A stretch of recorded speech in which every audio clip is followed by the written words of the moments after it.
In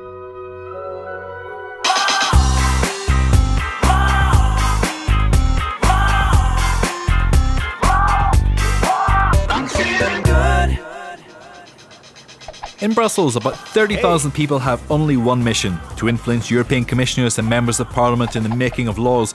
They literally surround European institutions. They are called lobbyists. The European capital harbours 6,000 different pressure groups, global corporations, unions, associations for the protection of animals. Their budgets total over €1 billion. They are mostly industrial lobbies with heavy financial means to pay experts, organise events, finance studies and campaigns. NGOs have limited resources, but they often compensate with a passionate and hyperactive and motivated team. Lobbying sometimes opens the doors to scandals, but corruption is, fortunately, not a rule. The rule is information. MEPs need to know and understand all the issues at stake in order to draft a directive and arbitrate between the interests of one or the other.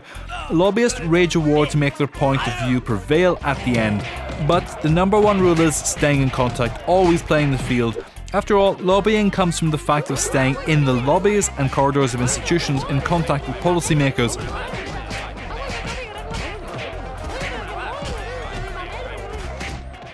Lobbyists have different negotiation tactics to influence the drafting of a directive. The most common is the Kofi Annan, the most diplomatic. Lobbyists present a constructive compromise that is mutually acceptable, but still making sure their interests are protected. There is the donkey and the carrot, to win over policymakers through their personal interests.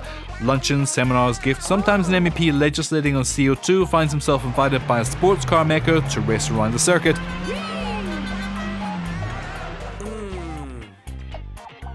The good cop, bad cop. Lobbyists with the same interests split the job. One of them presents a radical position that is sure not to be accepted. The other presents a soft solution which has a better chance of getting through.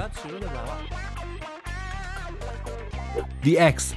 Lobbies recruit retiring policymakers from the European Commission, diplomats or MEPs who offer their contacts and knowledge of the system for the service of a lucrative lobbying job. The Trojan horse. Use someone else to put forward your arguments. And then there is the attack helicopter technique, to threaten with the risk of social dumping, a tactic that works almost every time, but only to be used where the others have failed. To regulate lobbying, an ethical code and a transparency register have been put in place in order to fight against revolving doors, the X tactic. After 2 years, former Eurocrats have to ask the Commission if their recruitment by a lobbying firm presents a risk. Okay. European institutions put in place barriers.